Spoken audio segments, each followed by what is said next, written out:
Dark Tales from Colorado. The Stanley Hotel, where inspiration turns to specter. Nestled amidst the awe-inspiring mountains and lush greenery of Estes Park, Colorado, stands the regal Stanley Hotel. Its majestic presence commands attention and draws in curious travelers and devoted paranormal enthusiasts alike. Commissioned in 1909 by Freeland Oscar Stanley, visionary inventor of the iconic Stanley steamer automobile, the hotel has stood as a silent observer for over a century of human triumphs and tragedies. Its elegant halls hold secrets of love, heartache, and ghostly apparitions that continue to haunt its corridors. However, one fateful night in 1974 would forever change the course of the Stanley's history, cementing its reputation as an enigmatic monument to the supernatural world. On that fateful night, acclaimed horror novelist Stephen King and his wife, Tabitha, found themselves sole occupants of the sprawling hotel. Its empty rooms and grandiose architecture only amplified the eerie silence that permeated the building as it prepared to close for the season. As King roamed the deserted hallways, his mind, ignited by the hotel's spectral ambiance, the seeds of inspiration for his iconic novel, The Shining, were planted.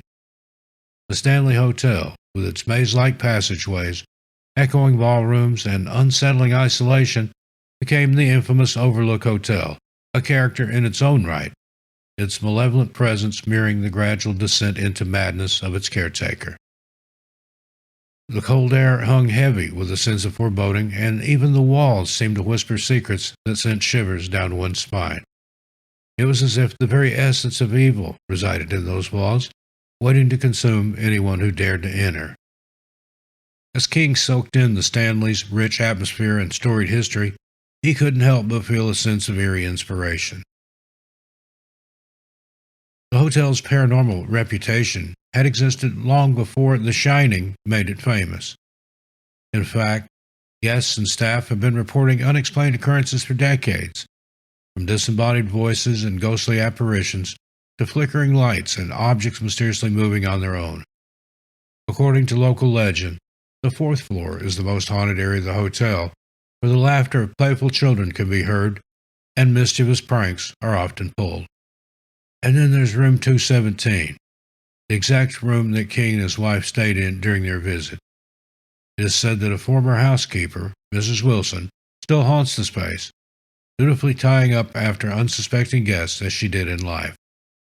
As King delved deeper into the mysteries of the Stanley Hotel, he couldn't help but wonder what other secrets lay hidden within its walls. Like a scene out of a ghostly fairy tale, the historic Stanley Hotel is steeped in legends and tales of otherworldly encounters. Among the most enduring is the story of its original owners, F.O. and Flora Stanley. Guests and staff alike have reported witnessing apparitions of the elegant couple, dressed in their finest attire, strolling through the hotel's grand lobby or gliding across the dance floor in a ghostly waltz.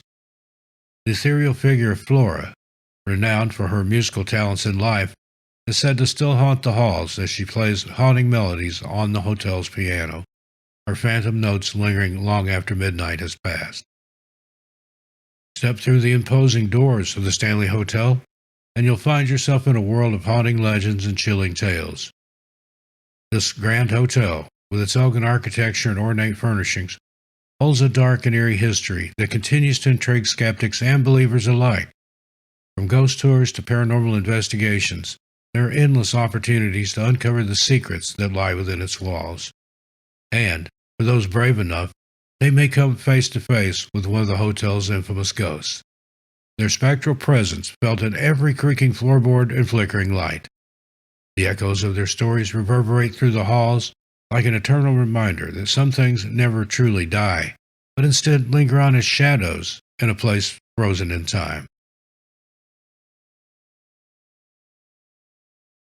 The Denver International Airport Conspiracy, a labyrinth of speculation.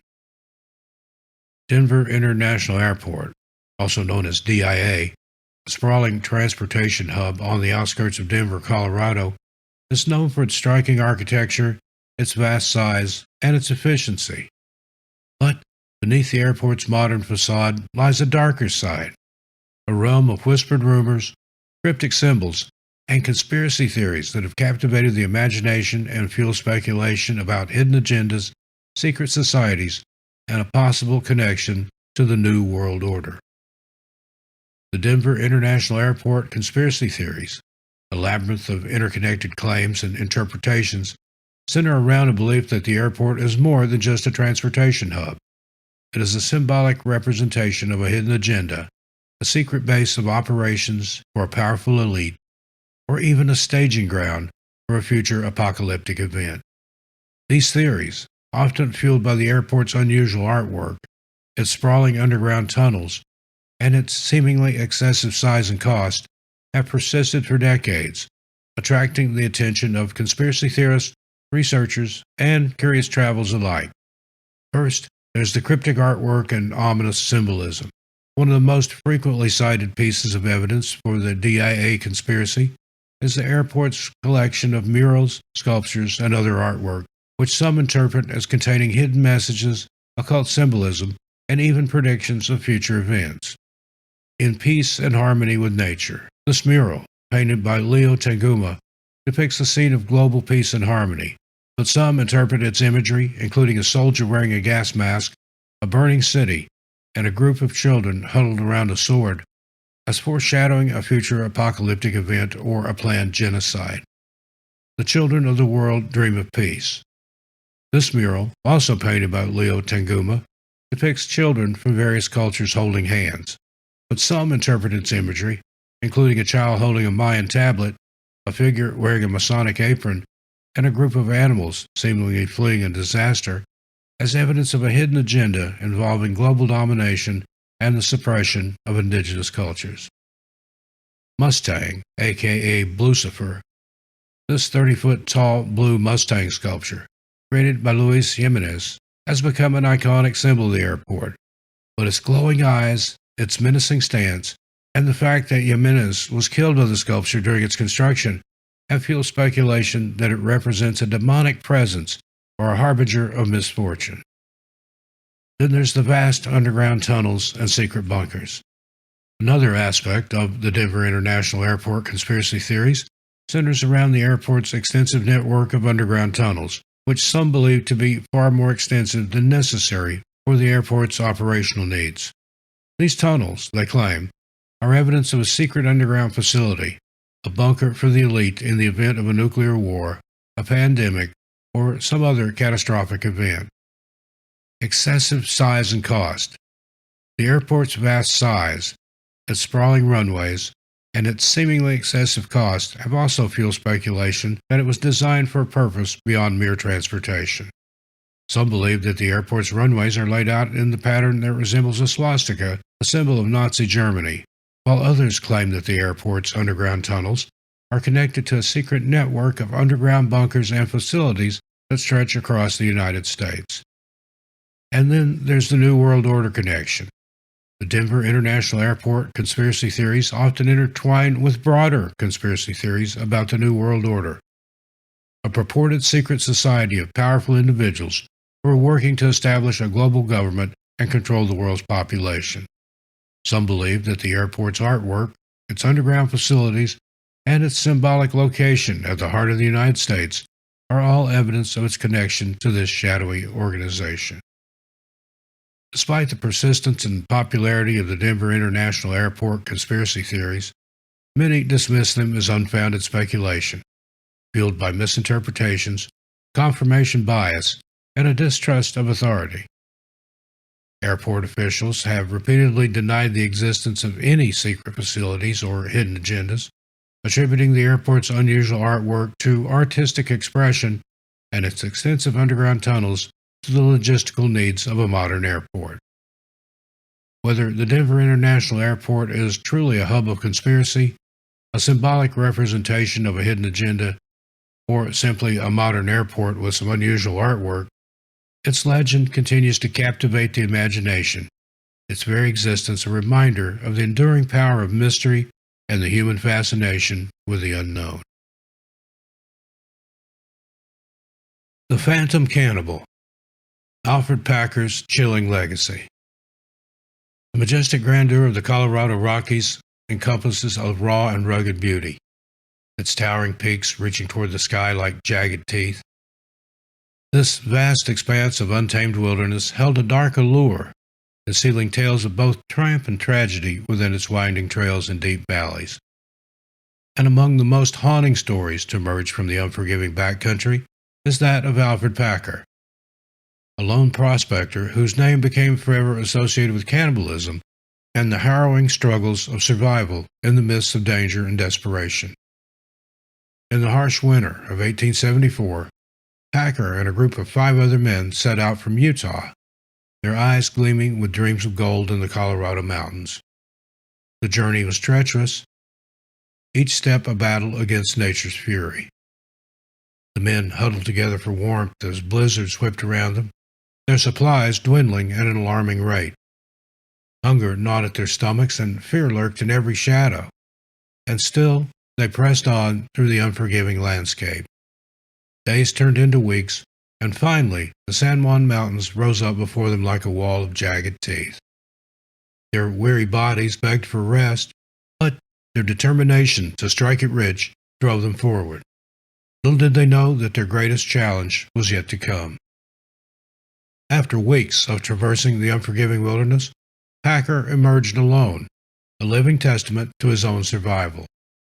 His body bore the marks and scars of his ordeal, evidence of battles against the elements and his own mortality.